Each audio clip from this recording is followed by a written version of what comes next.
Hi, gives me great pleasure today to welcome Brent Roberts, the leading realtor and real estate ace in the Fraser Valley of British Columbia. Not leading just yesterday, or how long have you been in the top? Well, I've been very fortunate for the past 34 or 35 years being one of the top two realtors or top realtors in the board. Yeah. Well, that's really something. And not only that, 2 weeks ago, you were rated in the top 1% of Royal LePage, and that is nationally. So you know what you're talking about when it comes to real estate. So we're very pleased to have you today with us. And we'll talk a little bit very briefly on the market in general, because it has been an absolutely crazy year for us from a number perspective. So let me just put up our slideshow here. I got to get the share button and click on this, share. And now all I need to know from you is that you can see it. Absolutely. Okay, so what we had in almost every speech that I made all year long was this confusion. The bond rates went up to 5% in the United States. The 30-year rates went to 88% because of that, because the long-term rates are tied to the bond rates. And we're going to have an election in the state, then there's a credit crunch and a wealth tax, and you feel help, I mean, what is going on, right? And then we got to go back to the basics. And both Brent and I, we are part of the Real Estate Action Group. We bought and sold real estate together and individually in a mega kind of environment. I personally bought over a couple of thousand units in British Columbia, and Brent still owns apartment buildings as far as Calgary. But one thing is clear, that no matter what your argument is, that inflation, commodities is down, and inflation is this and it's that, the fact that we believe is that inflation in hard assets is a monetary event. Milton Friedman says, and inflation is primarily a monetary phenomenon. And we've had the mother of all monetary phenomena in the last 3 years, that all our central banks have been printing money like crazy. And as well as they do, hard assets, real estate, are going to go higher. But timing is important. And that's why you want to have a professional like Brent on your side who tells you what the market is going to do. Because look, you could have bought in the US in 2005, sold in 2007, you were a hero, you made money. But you bought in 2007, sold in 2010, you lost your shirt. In fact, 2010, my partner Rob Case and I bought a lot of real estate in the United States, and everybody was going out. Now, I bought in 1982, sell in 1986, you lose money, right? So it doesn't just be in the United States or Canada. In Canada, you sold in February to April 22, you made big money, but you bought in February to April 22, you were in a loss position. So clearly, we had crucial uncertainty and unprecedented. But we believe that when you look at the numbers today, look at Fraser Valley is up 7% right across the board. The price is up, almost up 7%. And while it varies throughout British Columbia, the Fraser Valley is participating quite nicely. Well, absolutely. I mean, the market's been very, again, like you say, with the influences of what's going on, and timing is everything. Like that famous book you wrote, forget about location, location, location. It's timing, timing, timing. And I've always thought and put my real belief in that, Ozzie. I believe that's amazing. Well, the interesting thing is you were telling me that after Mr. Powell surprised and shocked everybody by not only did he not increase the rates, he indicated that he might decrease them up to 3 times next year. That got some people out of the woodworks. Well, absolutely. As a matter of fact, I mean, our market was quite quiet, and people were reducing prices, not much activity at all. And all of a sudden, we're now in multiple offer situations and a few opportunities here. And there really is. Like, we've got 5 offers on one place, 3 on another. Well, what surprises me is that our own chairman, he took the opposite view, or he was being cautious. What did he say? Well, he said that after Powell said that there would probably be lowering rates 2 or 3 times next year, he says, hey, we're our own country and we will not be following. We will do whatever we think is right and what we think will be good for our country. Be very clear about. Well, the crazy thing is that the increased interest rates has also not helped government. I mean, apparently, almost all of the GST that we're collecting goes to servicing our massive debt. and the United States, all of the military spending they're doing, well, the interest rate is now surpassing that. So clearly it's somewhat in the interest of governments to have lower interest rates. On top of it, we have all the mortgage renewals coming up and so on. But it's interesting how quickly the psychology of the market can change.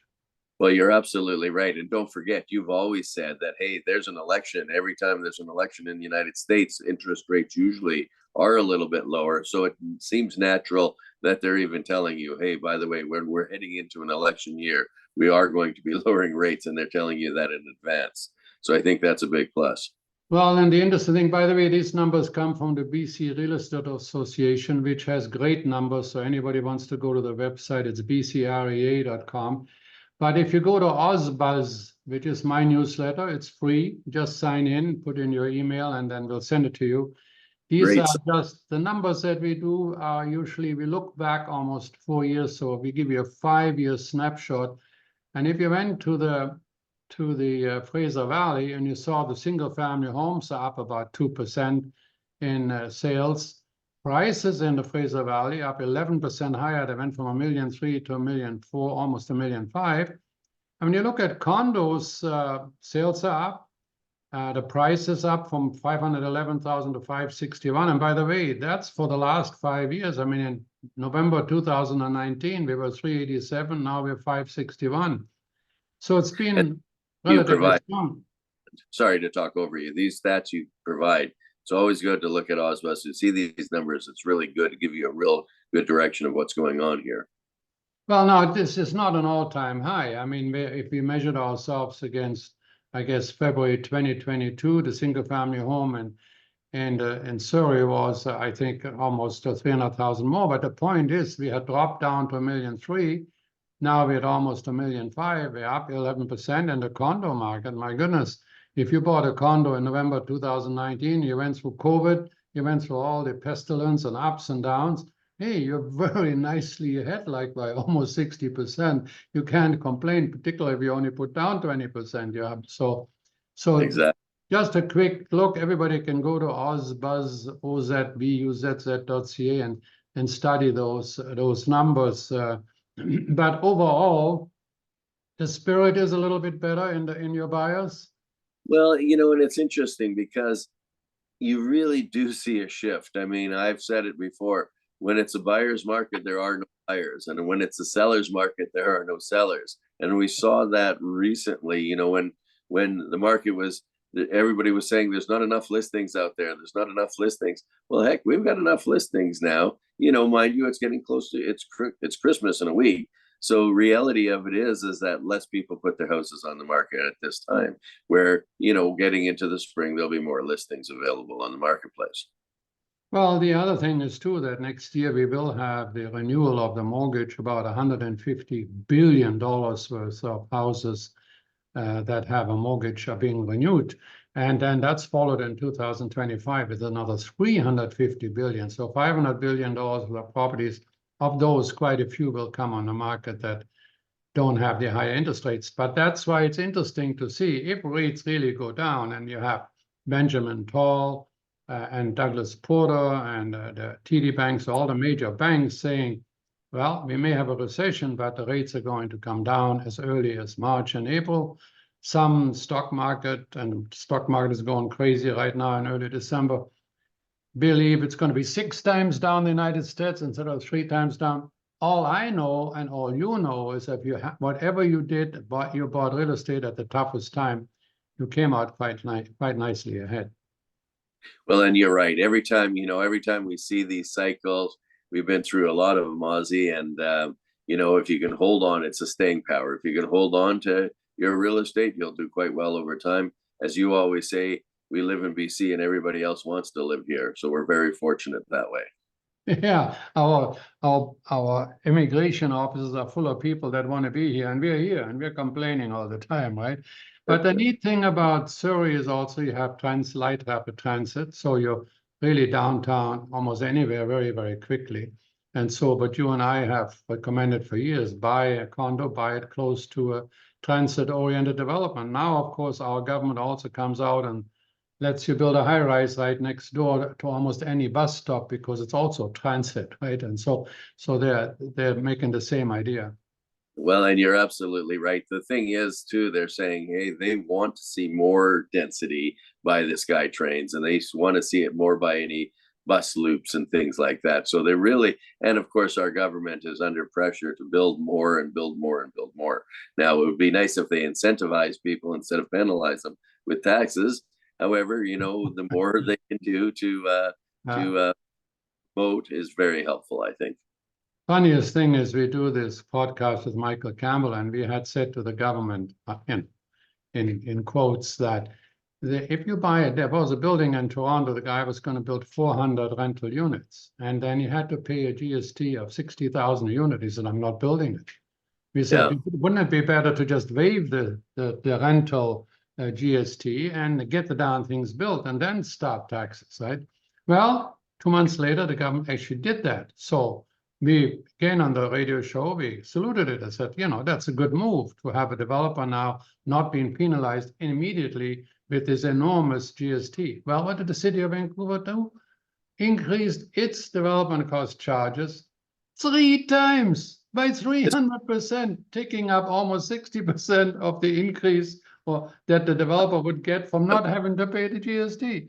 I mean, there's one level of government and another level of government, and trying to get them together is hard.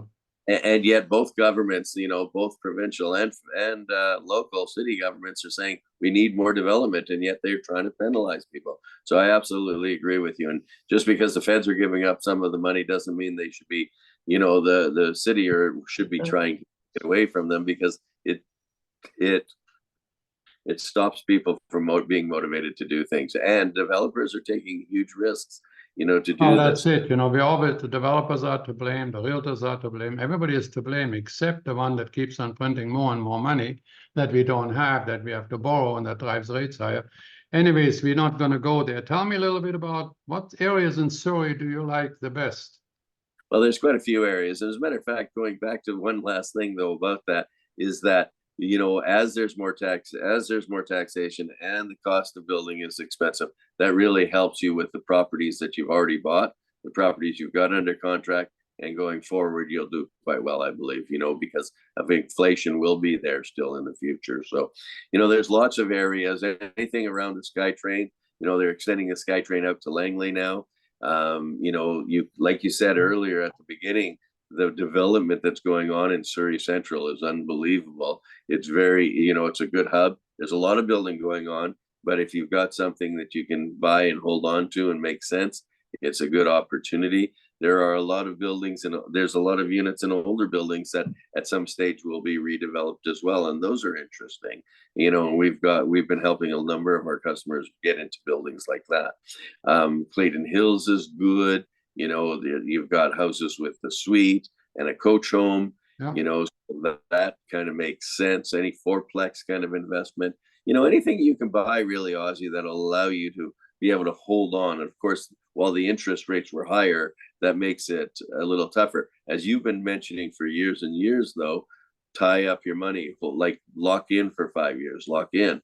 And, now obviously when rates are more of a downward pressure, it's good to wait and see.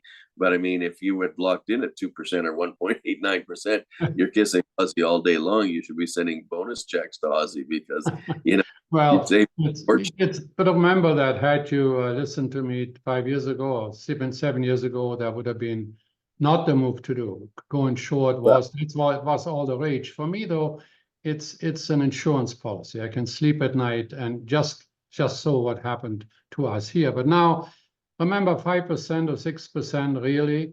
I mean, most of the investment money I made was at 10%. When I was president of Royal Beach a long time ago, I stood on national TV and I said, 11% is a good rate for the family. I mean, think about it. If you today's people saying 7% is terrible, but the point is, it's much more expensive, so the affordability isn't quite there. But still, in my view, as inflation will be visible. Everybody says it's only 3.1%, and then they go shopping. I mean, what is up only 3.1%? Your rents, your house prices, your oil, your airline flights, your camembert. Your steaks, your restaurant meals, nothing that you and I buy to live is up only 3.1%. And that's why it always settles into hard assets eventually. Even gold is going crazy now. Well, what we do know is we do believe that you should buy real estate, but in my view, you should have a professional on your side. You know, you need somebody to explain it to you, the options that you have. And even on the mortgage side, you know, I keep hearing there's whisper kind of mortgages, meaning that if you have a good credit rating and not just had your TV repossessed, right? I mean, you have a real credit rating, and you might actually beat or whatever the rate is in the bank window. So get a professional mortgage broker, get a professional realtor, and by all means, enjoy buying real estate. Now, if you want to get a hold of Brent and below, we have him. You can get him, Brent, at BrentRobertsRealty.com. Is that right for the It's Brent at BrentRoberts.com. Yeah, Brent at BrentRoberts.com. Sorry, yeah. And so we'll have that email, and we have a phone number that you can call. So if you want him to evaluate your property or list your property or sell you something, give him a call. He is your man. Have a great day, Brent. Ozzie, I appreciate that, and pleasure seeing you.